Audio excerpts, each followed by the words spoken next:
Hi guys, good evening to all of you. कैसे हैं आप सभी? आई होप अच्छे होंगे।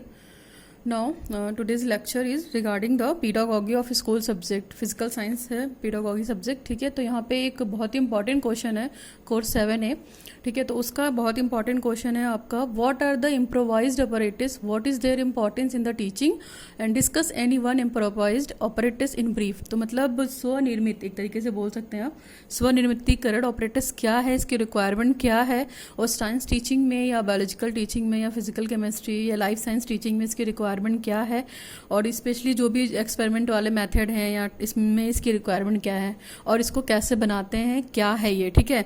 और किसी एक को हमें डिटेल में डिस्कस करना, ये बहुत ही इंपॉर्टेंट है, ठीक है। ये आपके प्रीवियस ईयर्स के क्वेश्चंस में आ चुका है, बीएड फर्स्ट ईयर, ठीक है। तो अभी हम इसको यहाँ पे डिटेल में पढ़ते हैं। सबसे पहले तो मीनिंग समझने की कोशिश करते हैं कि ये इम्प्रोवाइज्ड ऑपरेटस होता क्या है। इम्प्रोवाइज्ड ऑपरेटस का मतलब होता है स्वनिर्मितीकरण, यानी कि जिस चीज़ को आप खुद से बनाएं, उसका फॉर्मेशन, उसका निर्माण, उसका मतलब जो भी है मटीरियल है, जो भी चीज़ें लेनी है आप खुद से करें, हर एक चीज़ with the help of student, with the help of teacher and जो कम्युनिटी मेंबर हैं आपके पास, ठीक है। तो अभी हम इसको थोड़ा डिटेल में डिस्कस करते हैं। इंट्रोडक्शन की बात करते हैं तो आपको पता है कि आज की डेट में देखा जाए तो जो विज्ञान है आवश्यकता आविष्कार की जननी है। विज्ञान शिक्षण में दिन पर दिन नई नई नई ज़रूरतें उत्पन्न हो रही हैं, तो इसलिए जो ये इम्प्रोवाइज्ड ऑपरेटर्स है इसकी डिमांड बहुत बढ़ गई है। और चूंकि हम बाहर से जो ऑपरेटर्स खरीदते हैं वो बहुत ज़्यादा कॉस्टली होता है, कॉलेज उतना बेयर नहीं कर पाता है।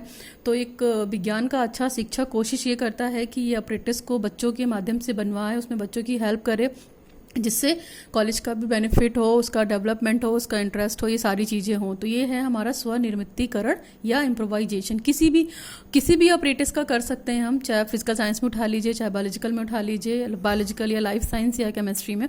तो भी डिटेल पढ़ते हैं। सबसे पहले तो देखिए क्या है, देखा जाए तो विज्ञान शिक्षक के लिए या विज्ञान टीचर के लिए आपको पता है कि विज्ञान शिक्षक तब तक व्यर्थ है जब तक वो चीज़ों को समझता नहीं, यानी कि उन सब चीज़ों को कैसे साइंटिफिक एटीट्यूड तरीके से ना देखे, ठीक है।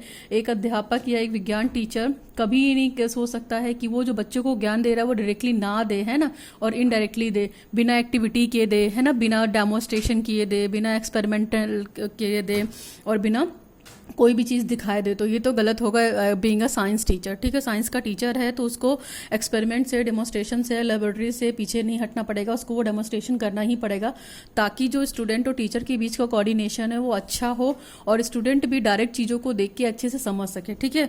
तो अगर हम बात करते हैं, इम्प्रोवाइजेशन एक स्टेट है मस्तिष्क की आपकी स्किल्स को डेवलप करने का, और एक अच्छा मतलब साइंस टीचिंग का मेथड एक तरीके से आप बोल सकते हैं। इसको बनाकर आप साइंस टीचिंग में यूज़ कर सकते हैं, ठीक है।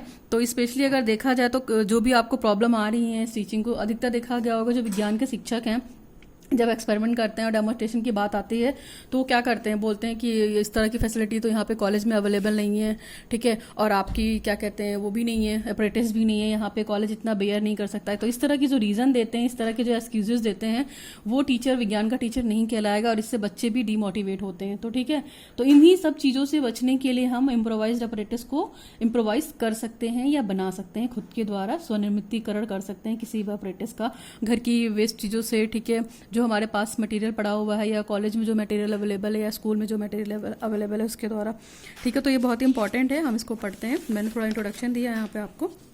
देखा जाए तो इससे क्या हो सकता है कि बच्चे की स्किल डेवलप होती है ना। These kinds of skill and attitude will help them the greater autonomy, अपने आप बच्चा सीखता है करके, ठीक है। और देखा जाए तो अध्यापक के द्वारा जो स्वनिर्मित उपकरण होते हैं तो वो टीचर की गाइडेंस में ही करेगा, स्टूडेंट टीचर की हेल्प के माध्यम से करेगा, ठीक। तो ये सारी चीज़ें हैं, इसके बारे में हम बात करते हैं, ठीक। और उसके बाद देखा जाए तो अगर अच्छा टीचर है तो वो अपने बच्चों को मोटिवेट करेगा इम्प्रोवाइजेशन के लिए, किसी भी ऑपरेटर्स को, तो उसके अंदर क्रिएटिविटी डेवलप होगी। मान लीजिए किसी ऑपरेटर्स की रिक्वायरमेंट है तो उससे रिलेटेड क्या मटेरियल है, उससे रिलेटेड क्या क्या चीज़ें आएंगी, क्या कॉस्ट आएगा, है ना, फाइनलाइजेशन क्या होगा। तो इस तरह की चीज़ें भी होती हैं। मीनिंग की समझने की कोशिश करते हैं। Improvisation means the developing a new modification of the existing one. Modification का मतलब है आपका, ठीक है, मॉडिफिकेशन का मतलब चीज़ों को मॉडिफाई करना, यानी कि दोबारा से उसको अच्छे से करना। अगर पहले कुछ कमी रह गई है तो उस कमी को खत्म करके दोबारा मॉडिफाई करना या उसका रूपांतरण करना, ठीक है। अप्रेंटिस मीन्स द इक्विपमेंट्स और मटेरियल, ठीक है। तो किसका करेंगे हम, इक्विपमेंट्स का करेंगे या मटेरियल्स का करेंगे। So we can understand the meaning of improvisation of operators as follows. Depend करता है science teacher within is the limited resources can teach his student. Science teacher के पास बहुत ही लिमिटेड रिसोर्स होता है, ठीक है, तो वो प्रॉपर अपने इंस्ट्रूमेंट को प्रिपेयर भी नहीं कर पाता पढ़ाने के लिए, उसके पास टूल्स की भी बहुत कमी होती है, क्योंकि इंडिया इस मामले में बहुत पीछे है, डेवलपिंग कंट्री है, डेवलप्ड कंट्री नहीं है, तो रिसोर्सेज भी बहुत ज़्यादा अवेलेबल नहीं होते हैं स्कूल में या विद्यालय में, जूनियर लेवल पे या माध्यमिक लेवल पे, ठीक है। तो देखा जाए such apparatus which the student prepare themself, ये इम्प्रोवाइज अपरेटस करते क्या हैं, बच्चों को प्रिपेयर करते हैं with the help of their teacher, teacher की हेल्प से बच्चे प्रिपेयर करते हैं, फिर चीज़ों को एक्सपेंड करते हैं, डिस्प्ले करते हैं, तो ये प्रोसेस क्या कहलाता है। तो ये तो मीनिंग था इम्प्रोवाइजेशन का। अभी हम डेफिनेशन है एक according to Britannica Concise Encyclopedia, ठीक है। तो ये जो डेफिनेशन ली गई है ब्रिटानिया कंसाइंस एनसाइक्लोपीडिया से, हम इस डेफिनेशन को एक बार पढ़ लेते हैं। बहुत सिंपल सी है, आपको पता है।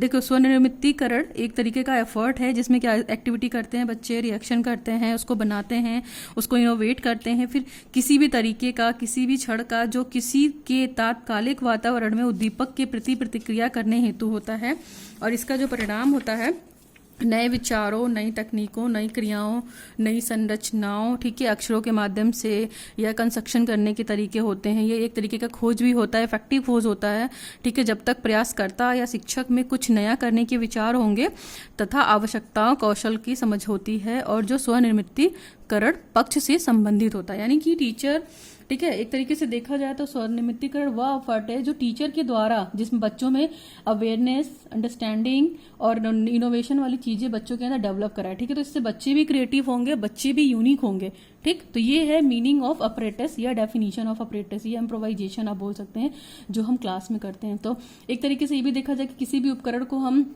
तभी इम्प्रोवाइज कर सकते हैं जब अध्यापक या जो करने वाला एफर्टर है वो इस चीज की प्रिंसिपल्स को भली भांति फॉलो करे, है ना। कुछ भी गलती होगी तो वो ऑपरेटर सक्सेसफुल नहीं होगा, वर्थलेस हो जाएगा, और उसमें जो किया गया टाइम लगा, आपका समय लगा, इसके बाद आपका दिमाग लगा, ये सारी चीजें लगी, मस्तिष्क लगा, तो ये सारी चीजें क्या होंगी, व्यर्थ हो जाएंगी। तो इसलिए इम्प्रोवाइजेशन जिस भी ऑपरेटर्स का हम करेंगे उसके सारे प्रिंसिपल्स को फॉलो भी करेंगे, ठीक है। तो अभी हम बात करते हैं improvisation of operators. India basically क्या है, इकोनॉमिकली बैकवर्ड कंट्री है, आपको पता है। यहाँ पे करिकुलर लैब में बहुत ही मतलब चीज़ें लिमिटेड होती हैं, क्योंकि इनका वे ऑफ कॉस्ट इतना होता है कि कॉलेज बेयर नहीं कर पाता है, ठीक है। No active curricular labs due to the financial चीज़ों की वजह से एक्टिव करिकुलर लैब भी नहीं होती है, और इनफ स्किल वाले टीचर भी नहीं होते हैं जो इस प्रॉपर ऑपरेटर्स के बारे में अच्छे से गाइडलाइन, यानी कि लैब असिस्टेंट वाले टीचर जो होते हैं जो लैब का काम प्रॉपर कर सके, वो भी नहीं होते हैं। तो इस चीज़ पे भी एक तरीके से देखा जाए ये भी प्रिंसिपल फॉलो करना चाहिए। Preparation of the low cost and low एकदम, तो हम कोशिश करते हैं कि जो भी ऑपरेटर्स हम बना रहे हैं उसमें बहुत ही कम से कम कॉस्ट आए, ठीक है। और देखा जाए तो ये क्लासरूम इंस्ट्रक्शन के माध्यम से हो, हाउस होल्ड मतलब जो क्लासरूम में आपकी इंस्ट्रक्शन दी जाती हैं उसके माध्यम से हो, फिर जो आपकी घर पे पड़ी हुई बेकार चीज़ें हैं वो, फिर डे टू डे जो आर्टिकल्स होते हैं आप उनका भी यूज़ करिए, फिर material from the immediate environment, मतलब जहाँ से भी आपको जो भी मटेरियल मिल जाए उस ऑपरेटर्स के रिगार्डिंग आप उसे कलेक्ट कीजिए, ठीक है। तो ये तो था हमारे इम्प्रोवाइजेशन ऑफ ऑपरेटर्स। अभी हम बात करते हैं कि साइंस टीचिंग में इसकी इंपॉर्टेंस क्या है ना, improvised operators in science teaching, ठीक। तो नेसेसिटी आपको पता है कि जो आवश्यकता है वो आविष्कार की जर्नी है। तो विज्ञान के शिक्षण में डे बाय डे जो नई नई ज़रूरतें हो रही हैं उनको कंप्लीट करने के लिए हम स्वनिर्मितीकरण उपकरण की मांग करते हैं, किसमें, साइंस टीचिंग में।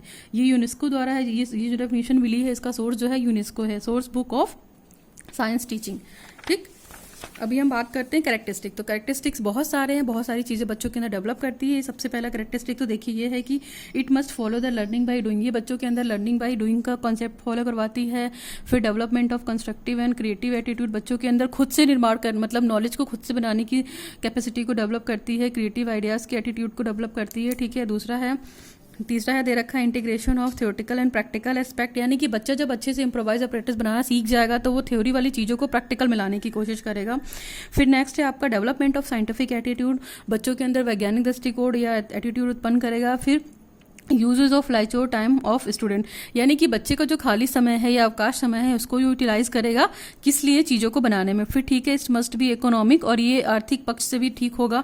फिर based totally on the scientific principle, जो वैज्ञानिक तथ्य हैं, जो वैज्ञानिक सिद्धांत हैं उस पर बेस्ड होगा, आपको पता है। फिर development of initiative and group work, ये क्या डेवलपमेंट कराएगा, बच्चों के अंदर ग्रुप वर्क में काम करने की कैपेसिटी डेवलप करेगा, कॉपरेशन की फीलिंग आएगी बच्चों के अंदर, एक साथ जब वो मिलकर ऑपरेटर्स की प्रिपरेशन करेंगे, ठीक है। नेक्स्ट है हमारा development of critical powers in the student. Critical power in the sense कि किसी भी चीज़ को सोचने की जो मौलिक क्षमता है बच्चों के अंदर क्रिटिकल लेवल पे, वो काफ़ी डेवलप होगी, यानी कि वो आर्ग्यूमेंट्स करना सीख जाएंगे।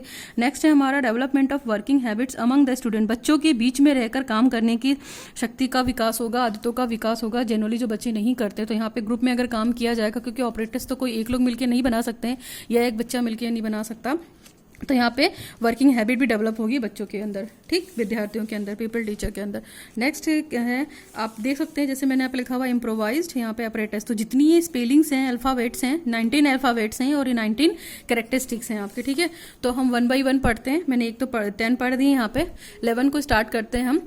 डेवलपमेंट ऑफ रिफ्लेक्टिव थिंकिंग, ठीक है। डेवलपमेंट ऑफ रिफ्लेक्टिव थिंकिंग की बात करते हैं कि बच्चा चारों तरफ से सोचना शुरू करता है ना। जैसे रिफ्लेक्टिव थिंकिंग में आपका डाइवर्जेंट भी आ गया, कन्वर्जेंट भी आ गया, तो आपको चारों तरफ से सोचना है।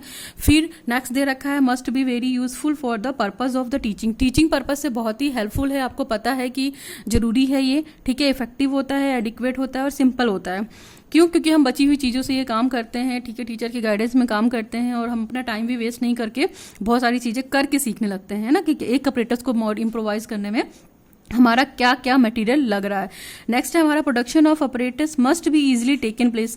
हम ये भी देखते हैं कि जो हमारा ऑपरेटर्स है वो प्रॉपर तरीके से बन रहा है और जिस चीज़ के लिए हम बना रहे हैं तो वो बना है या नहीं बना है, ठीक है, इस चीज़ को भी फॉलो करता है। नेक्स्ट है हमारा it must be motivating in nature. आप इसकी जो प्रकृति है वो मोटिवेटिंग है। जाहिर सी बात है, हम कोई भी नई चीज़ करने जाते हैं तो बच्चों के अंदर क्यूरियोसिटी होती है ना, ठीक है। तो उस क्यूरियोसिटी को बच्चे के अंदर डेवलपमेंट की भावना आएगी और क्यूरियोसिटी भी आएगी कि हाँ हम ये चीज़ तो करके रहेंगे क्योंकि हमको पता नहीं है ना, हम सिंपल से कॉम्प्लेक्स की तरफ जा रहे हैं एक तरीके से देखा जाए तो। इंडक्टिव अप्रोच फॉलो करा। नेक्स्ट है हमारा processing must be simple and economic in time and money also.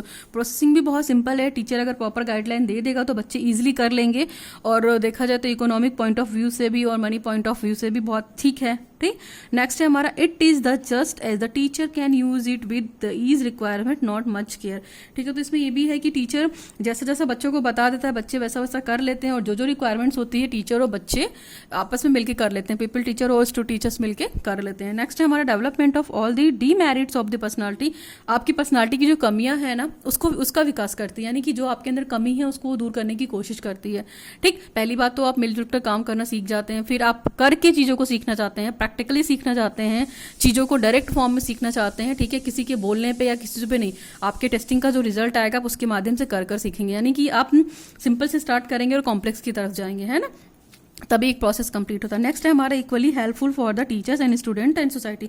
और देखा जाए तो ये टीचर्स के लिए भी हेल्पफुल है, स्टूडेंट्स के लिए भी हेल्पफुल है और सोसाइटी के लिए। क्यों? क्योंकि टीचर भी बहुत अच्छा मोटिवेट होता है इसमें कि चलो बच्चे कुछ तो इंटरेस्ट लेके सीख रहे हैं, फिर स्टूडेंट्स का भी डेवलपमेंट होगा, इसके बाद सोसाइटी का तो होना ही होना है, ठीक है। तो ये सारे आपकी कैरेक्टरिस्टिक्स हो गए। यहाँ पे 19 कैरेक्टरिस्टिक्स हैं, जितना ये इम्प्रोवाइज्ड ऑपरेटर्स की डेफिनेशन है उसी के हिसाब से यहाँ पे कैरेक्टरिस्टिक्स है। तो आप ये कोशिश करिए कि आपको ये 19 याद हो, है ना, तभी अच्छा लगेगा क्वेश्चन और इफेक्टिव बनेगा। अभी हम आते हैं process of developing improvised operators. तो आपको पता है कि स्टेप्स क्या क्या हैं। पहला स्टेप है हमारा defining of objective. Defining of objective का मतलब उद्देश्यों का परिभाषीकरण या लक्ष्यों का भी कह सकते हो। तो देखो जिस ऑपरेटर्स की आवश्यकता है उसका ज्ञान होना चाहिए आपको, ठीक है, उससे रिलेटेड आपके अंदर स्किल होना चाहिए, एटीट्यूड होना चाहिए, और उसके बाद फीलिंग होनी चाहिए कि हाँ हम ये चीज करने जा रहे हैं, तो ये हमारा टारगेट है, ठीक है। हमारा टारगेट बनने के बाद, और पहली बात तो जिस ऑपरेटर्स की रिलेटेड जरूरत है आपको उसी चीज को पहले आइडेंटिफाई करेंगे, फिर उसका डिजाइन प्रिपेयर करेंगे। Design prepare in the sense का प्रिपेयरिंग ऑफ अ डिजाइन का मतलब है कि जो आपका मटेरियल अवेलेबल है उसी आधार पे आपको मटेरियल को ध्यान में रखते हुए उपकरण को प्रिपेयर करना है ना, क्योंकि बहुत ज्यादा मटेरियल भी आपको मिलना नहीं है, उसकी पॉसिबिलिटी भी बहुत कम है, क्योंकि अगर मटेरियल लेने भी जाएंगे और आप सारे मटेरियल को बोलेंगे मतलब रिक्वायर्ड है तो ये भी नहीं हो पाएगा, तो फिर इम्प्रोवाइज करने का मतलब क्या बनता है। नेक्स्ट है हमारा डेवलपमेंट ऑफ मटेरियल। जब आप डिजाइन कर लेंगे, पहले तो ऑब्जेक्टिव डिफाइन कर लेंगे, उसके बाद उसकी प्रिपरेशन कर लेंगे, डिजाइन कर लेंगे, उसके बाद आप करेंगे डेवलपमेंट ऑफ मटेरियल, ठीक है। डेवलप ऑफ मटेरियल में क्या है कि जो आपके पास मटेरियल अवेलेबल है, टीचर के गाइडेंस में स्टूडेंट और सोसाइटी के बीच में जो भी कॉपरेशन होगा वो सारी चीजों मिलके इस चीज को डेवलप करने का एफर्ट करेंगे। नेक्स्ट है हमारा पायलटिंग टेस्टिंग ऑन मटेरियल। जब आपको डेवलपमेंट मटेरियल मिल जाएगा तो उसकी एक पायलट टेस्टिंग की जाती है। Pilot testing in the sense की जो भी मटेरियल आपके पास अवेलेबल है टीचर द्वारा जो अवेलेबल कराया गया है, तो उसका फीडबैक देखा जाएगा कि जो जिस पर्पज से हमने ये बनाया है उसमें ये चीज कंप्लीट हो पाई है, टेस्टिंग करके ये अपरेटस कंप्लीट होगा, सक्सेसफुल होगा या नहीं होगा। तो अगर इसमें कुछ कमी भी होगी ना पायलट टेस्टिंग में आपके ऑपरेटर्स में, तो उसको वो क्या करेंगे, उसको वो इम्प्रूव करने के लिए बोलेंगे या इसमें और भी कुछ ऐड करने के लिए बोलेंगे। तो ये है पायलट टेस्टिंग मटेरियल का मतलब। नेक्स्ट है हमारा फाइनलाइजेशन ऑफ मटेरियल, ठीक है, पदार्थ को अंतिम रूप, यानी कि जिस चीज़ के लिए आप प्रिपेयर करने जा रहे हैं, ठीक है, उसका फीडबैक लीजिए और फीडबैक के हिसाब से इंप्रूवमेंट करने के बाद उसको कंप्लीट माना जाएगा। यानी कि पायलट टेस्टिंग करके जो मटेरियल का फीडबैक आया आपके पास कि इसमें यही इंप्रूव करना है, तो आपने जो इंप्रूव कर लिया तो फाइनली आपके पास एक मटेरियल तैयार हो गया। नेक्स्ट है हमारा production and distribution. Production and distribution में क्या है कि जिस नीड के लिए आपने बनाया है, ठीक है, तो वो उसके हिसाब से ये पर्याप्त है या नहीं है, ठीक है, तो उसका डिस्ट्रीब्यूशन भी आप अपने एक्सपेरिमेंट के हिसाब से कर सकते हैं। ठीक, तो ये तुम्हारा ये हो गया। तो अभी ये फीडबैक का एक फ्लो चार्ट है, ये एक तरीके से स्टेप्स हैं सारे, और प्रोसेस भी है ये डेवलपमेंट की इम्प्रोवाइज्ड ऑपरेटर्स के कैसे कराते हैं। तो आप ये स्टेप्स देख लीजिएगा, टोटल 6 स्टेप हैं, ठीक है। और इस स्टेप को कंबाइन करके है हमारा, जैसे अगर हमने डिफाइनिंग ऑफ ऑब्जेक्टिव्स की बात की तो यहाँ पे नीड ऑफ द यूजर्स, यानी कि यूजर्स की नीड क्या है ना, ऑपरेटर्स बनाने की उसकी आवश्यकता क्या है। नेक्स्ट है हमारा, जब हम डिजाइन करेंगे तो हमारी डिजाइन का कॉस्ट कितना आएगा, ये भी मैटर करता है, तो ये स्टेप भी इन्वॉल्व है। नेक्स्ट है हमारा डेवलपिंग ऑफ मटेरियल। तो ये जो मटेरियल हम डेवलप करते हैं किसकी किसकी हेल्प से, टीचर, स्टूडेंट और सोसाइटी की हेल्प से डेवलप करते हैं, ठीक। और सबसे लास्ट में हमारा ऑब्जर्वेशन होता है, यानी कि जो हम पायलट टेस्टिंग करते हैं उसको एक तरीके से ऑब्जर्वेशन भी कर सकता है। पायलट टेस्टिंग में वही कमेटी होगी जो ऑब्जर्व करेगा, जो टीचर होगा जिसके सुपरविजन में आप करेंगे। तो ये तो हमारा था process of developing improvised operators, ठीक है। बात करते हैं इसकी इंपॉर्टेंस क्या है और नीड क्या है। तो इंपॉर्टेंस ये पता है कि टीचिंग वर्क को इंक्रीजमेंट करने के लिए, इसके इफेक्ट को बढ़ाने के लिए है, फिर बच्चों के अंदर क्रिएटिविटी डेवलपमेंट करने के लिए है, फिर useful in development all the aspect of personality की सारे एस्पेक्ट को दूर करने के लिए, ठीक है। फिर development of motivation in student, बच्चों के अंदर मोटिवेशन की भावना या अभिप्रेरणा की भावना लाने के लिए भी जरूरी है इसकी इंपॉर्टेंस, ठीक है। डेवलपमेंट ऑफ साइंटिफिक एटीट्यूड, तो सबसे पहला इसका ऑब्जेक्टिव होगा एक तरीके से देखा जाए कि वैज्ञानिक अभिव्यक्ति या वैज्ञानिक दृष्टिकोण का डेवलपमेंट। नेक्स्ट है हमारा useful in achieving goals and objectives of the science teaching. देखिए इसका जो साइंस टीचिंग का ऑब्जेक्टिव गोल है उसको अचीव करने में हेल्प करता है इम्प्रोवाइज्ड ऑपरेटर्स, ठीक है। ये तो नीड एंड इंपॉर्टेंस थी। नेक्स्ट है हमारा improvised operators necessary for the science teaching. Science teaching में इसकी रिक्वायरमेंट क्या है इम्प्रोवाइज्ड ऑपरेटर्स की, तो सब में हो सकता है, फिजिकल ऑपरेटर्स हो गया, केमिस्ट्री का हो गया, बायोलॉजी का हो गया। तो मैं 1 बाय 1 रीड कर दे रही हूँ। देखिए फिजिकल में बहुत सारी चीज़ें आप बना सकते हैं, इम्प्रोवाइज कर सकते हैं। पहला तो इलेक्ट्रोमैग्नेट्स है, दूसरा स्प्रिंग बैलेंस है, पेरिस्कोप है, मेरेनल कैंपस है, वोल्ट सेल है, बैरोमीटर है, डेविस सेफ्टी लैंप है और स्लाइड प्रोजेक्टर है। ये तो आप फिजिकल केमिस्ट्री में कर सकते हैं या फिजिकल साइंस में कर सकते हैं। नेक्स्ट है हमारा केमिस्ट्री ऑपरेटर्स। केमिस्ट्री ऑपरेटर्स में क्या है, वोल्ट मीटर है, ठीक है, जो टेस्ट ट्यूब प्रेशर पंप आता है वो है, कंडक्टर हो सकता है, इंसुलेटर हो सकता है, सेमी कंडक्टर भी हो सकता है और सिंपल ट्राइपॉड स्टैंड भी हो सकता है। इसको भी आप इम्प्रोवाइज कर सकते हैं घर के सामान को लेकर। नेक्स्ट है हमारा बायोलॉजिकल, ठीक है, तो बायोलॉजिकल में क्या है, वर्किंग मॉडल ऑफ लंग्स बना सकते हैं, ठीक है, उसमें वर्क करा सकते हैं पंप के माध्यम से, ठीक है। डिसेक्टिंग नीडल्स जो आती हैं उनको इम्प्रूव कर सकते हैं। Model for the cell structure, जो सेल हम बनाते हैं यूकैरियोटिक और प्रोकैरियोटिक, उससे रिलेटेड कर सकते हैं। स्पेसिमेन एंड स्लाइड्स भी बन सकता है। ये तो तीनों कैटेगरी थी कि हम अपने साइंस सेक्शन में इन तीनों कैटेगरी में क्या क्या मॉडल होगा या क्या क्या ऑपरेटर्स होगा जिसको हम इम्प्रोवाइज कर सकते हैं, ठीक है। नेक्स्ट है हमारा यूटिलिटी। यूटिलिटी क्या है, यूटिलिटी ऑफ इम्प्रोवाइज ऑपरेटर्स क्या है, useful from the economic point of view. तो यूटिलिटी देखी जाए तो मतलब हमें इससे मिलता क्या है, हमारी इसकी उपयोगिता क्या है, ये इकोनॉमिक पॉइंट ऑफ व्यू से बहुत बेनिफिट है, फिर साइकोलॉजिकल पॉइंट ऑफ व्यू से बहुत बेनिफिट है, क्योंकि बच्चों का जो मन होता है वो चीज़ों को क्यूरियस लेवल पे जानने का मन होता है कि उसके पीछे रीजन क्या है, कॉज क्या है, उसको हम कैसे जाने। फिर from educational point of view, शिक्षा के दर्शन से भी बहुत अच्छा है। फिर सोशल पॉइंट ऑफ व्यू से भी बेटर है क्योंकि वो सोसाइटी में रह के काम करना सीख जाएंगे। नेक्स्ट है हमारा रिक्रिएशनल वैल्यूज को भी डेवलप करता है, मॉरल वैल्यूज भी डेवलप करता है from the point of scientific attitude, फिर रिसर्च ऑफ साइंटिफिक टैलेंट। तो ये सारी चीज़ें इसकी यूटिलिटी है इम्प्रोवाइज्ड ऑपरेटर्स की, ठीक।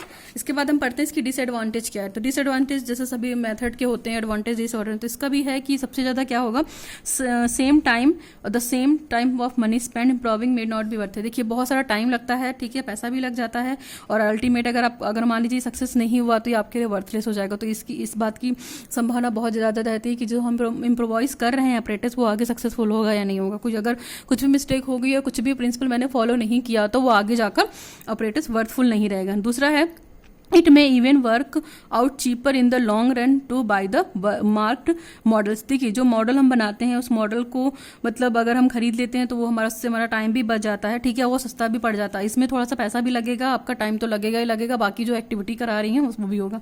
फिर improvised operators are not durable, ये ड्यूरेबल भी नहीं होते हैं कि हाँ हमने बना दिया तो लाइफ टाइम के लिए परमानेंट काम आएगा, इसमें भी नहीं है ये सारी चीज़ें, है ना। तो इस चीज़ को भी देखना है, देखा जाए तो एक तरीके से, ठीक। तो अगर हम ये चीज़ करेंगे तो जाहिर सी बात है किसी भी चीज़ को हमें करने के लिए सारी चीज़ें आती हैं। फिर इसके बाद an improvise operators are crude, they may not give the accurate result. और पहली बात तो ये खुद के द्वारा बनाया होता है, खुद के द्वारा इम्प्रोवाइज किया हुआ होता है, तो जो इसकी रिजल्ट की ऑथेंटिसिटी है वो एक्यूरेट 100% नहीं होती है जो हम ऑपरेटर्स मार्केट से लाते हैं या किसी जो मार्केट वो क्या कहते हैं ऑपरेटर्स एक्सपर्ट होल्डर होता है उससे लेकर आते हैं। तो ये बहुत सारे ये 4 डिसएडवांटेज थे, आप इन्हें याद रखें। नेक्स्ट है हमारा प्रॉब्लम। ऑपरेटर्स को इम्प्रोवाइज करने में क्या क्या प्रॉब्लम आती है आप ये देखिए। पहली प्रॉब्लम तो ये हमारी आती है कि busy time table of teacher institute, बच्चों का टाइम टेबल और टीचर का टाइम टेबल बहुत बिजी होता है, उनके लिए टाइम निकालकर ऑपरेटर्स को इम्प्रोवाइज करना बहुत डिफिकल्ट टास्क हो जाता है, तो ये भी बहुत बेकार लगता है, ठीक है, और बहुत हेक्टिक हो जाता है। दूसरा है lack of source and fund activity. देखिए आपके पास सोर्स नहीं है, रिसोर्सेज नहीं है, तो चीज़ों को आप बना भी नहीं पाएंगे। और दूसरी चीज़ जो फंड की फैसिलिटी है उसका भी बहुत कमी है। नेक्स्ट है हमारा इनसफिशिएंट स्किल, हमारे पास बहुत ज़्यादा स्किल नहीं है इस पर काम करने के लिए, पर्टिकुलर एक्सपर्ट टीचर चाहिए, ठीक है। जरूरी नहीं है कि हर टीचर में हर स्कूल में या इंस्टीट्यूट में आपको ऐसा टीचर मिले, ठीक है। Not being aware of resources in local community. और दूसरी चीज़ लोकल कम्युनिटी जो हमारी है इससे मतलब रिसोर्सेज भी नहीं है अवेलेबल हैं कि थोड़ी सी उनसे हेल्प मिले, ठीक। फिर लैक ऑफ सेल्फ इंस्पेक्ट, और दूसरी चीज़ इतना टाइम लगता है, पैसा लगता है, रिसोर्सेज नहीं है, फंड की कमी है, तो हमारा इंटरेस्ट भी ऑटोमेटिक खत्म हो जाता है, कम हो जाता है। फिर है लैक ऑफ एडमिनिस्ट्रेटिंग इंटरेस्ट, जो प्रशासन व्यवस्था है स्कूल की उसमें इंटरेस्ट नहीं लेती है, उसमें भी बहुत ज़्यादा कमी हो जाती है। पर्टिकुलर इंस्टीट्यूट की जो संस्था है कि जो हेड होते हैं, हेड लोग इस चीज़ के जल्दी एग्री नहीं होते हैं। नेक्स्ट है हमारा ग्रेटर स्कोप ऑफ वर्क। एक तो ये प्रॉब्लम आती है ग्रेटर स्कोप ऑफ वर्क, ठीक है, तो वर्क बहुत सारा करना पड़ता है, ठीक है। ये सारी चीज़ें हैं problems in the developing and effective use of improvised operators. तो ये प्रॉब्लम्स आती हैं इसको बनाने में, इम्प्रोवाइज कराने में। फाइनली आपके क्वेश्चन में ये था कि आपको किसी एक ऑपरेटर्स की इंपॉर्टेंस बतानी है इम्प्रोवाइज्ड ऑपरेटर्स की ब्रीफ में कि हाँ कैसे बना सकते हैं। तो मैंने यहाँ पे 2 ऑपरेटर्स डिस्कस कर दिए हैं, आपकी जो इच्छा हो आप दोनों में से एक चूज कर सकती हैं। बुक में और भी बहुत सारे मिलेंगे या आप देख लीजिएगा जो भी आपके सिलेबस के अकॉर्डिंग। तो a few selected improvised operators in science teaching. सबसे पहले यहाँ पे इम्प्रोवाइज्ड ऑपरेटर्स में पहला ऑपरेटर्स हमारा है इलेक्ट्रोमैग्नेट। तो ये बहुत ही ईजी है। देखिए इलेक्ट्रोमैग्नेट में क्या करना है, आपको एक यू शेप का रॉड लेना है, ठीक है। यू आकार के लोहे का अगर आपने रॉड ले लिया उसको बेंड कर दीजिए। बेंड करने के बाद जो यू शेप है, जो मुड़ा वाला भाग है उसको आप छोड़ दीजिए और एक पॉइंट के एक एंड से शुरू कीजिए और लास्ट वाले दूसरे वाले एंड तक उस तार को लपेटिए। इस प्रोसेस को आपको 3 बार करना है। जो कॉपर वायर होगा उसको 3 बार लपेटिए। आप एक स्थान से शुरू करिए और दूसरे स्थान पे इस चीज को खत्म कीजिए, ठीक है। स्पेशली ये प्रोसेस 3 बार करना है, ठीक है। तो ये स्टार्ट करेंगे, मान लीजिए आप साउथ से, तो आप नॉर्थ की तरफ खत्म करेंगे। साउथ से स्टार्ट किया, नॉर्थ की तरफ खत्म किया, ठीक है, नॉर्थ पोल की तरफ। तो इस तरह बनेगा बेस और ये इस प्रकार का मैग्नेट भी आपको मिल जाएगा जैसा कि पिक में दिख रहा है। मैंने कोशिश की है कि इजी वे में समझ में आ जाए, ठीक है। तो ये है ऑपरेटर्स और इसका प्रोसीजर तो बहुत ही सिंपल है, जो मैंने बोला है सिंपल सा है, जैसा दिख रहा है आपको वैसे ही प्रोसीजर भी है, इसको रैप करना है। नेक्स्ट है हमारा डेवी सेफ्टी लैम्प। इसको भी बहुत इजी तरीके से बना सकते हैं। आपके पास जो जाली पड़ी होती है ना, तार वाली जो खिड़की वाली जाली आती है जिससे हम मतलब यूज़ करते हैं उसको लगाने के लिए, लोहे वाली जिसमें बहुत जंग वंग लगा होता है, तो आप उसको लीजिए, ठीक है। उसको लेने के बाद एक कैंडल रखिए बीच में और उस कैंडल के बीच में सर्कुलेट कर दीजिए आप उसको, ठीक है। तो मतलब उसको घुमाकर मोड़कर उसको ज्वाइन कर दीजिए। तो इस तरीके से आपका ये डेवी सेफ्टी लैम्प भी प्रिपेयर हो जाएगा। कैंडल अंदर है, मैंने यही लिखा हुआ है प्रोसीजर में, to make this model cut a wire mesh of the shape shown in the picture and wrap it around the candle. तो आप कैंडल के अराउंड इस चीज को रैप कर दीजिए, ये आपका डेवी सेफ्टी लैम्प बन जाएगा। मैंने यहाँ पे 2 ऑपरेटर्स बता दिया है ब्रीफ में, बहुत ज़्यादा डिटेल करने की ज़रूरत नहीं है और डिटेल में है भी नहीं है क्योंकि सिंपल एंड ईजी है। तो ये तो था हमारा इम्प्रोवाइज्ड ऑपरेटर्स, ये यहाँ पे कंप्लीट होता है, ठीक है। तो आप ये क्वेश्चन बिल्कुल एज इट इज़ मैंने पढ़ा दिया है। ये ऑटोमेटिक 10 मार्क्स का क्वेश्चन है, लॉन्ग क्वेश्चन है, 20 मार्क्स में भी आता है किसी किसी यूनिवर्सिटी में। तो आप इसको देख लीजिएगा, शॉर्ट में आएगा तो भी आप कर सकती हैं, ब्रीफ में कर सकती हैं, और लॉन्ग में आएगा तो भी कंप्लीट कर सकती हैं। तो that is more about the improvised operators. Please watching this video, please like, share, subscribe my channel, learn with concept by Archana Viswarma. Thanks for signing off.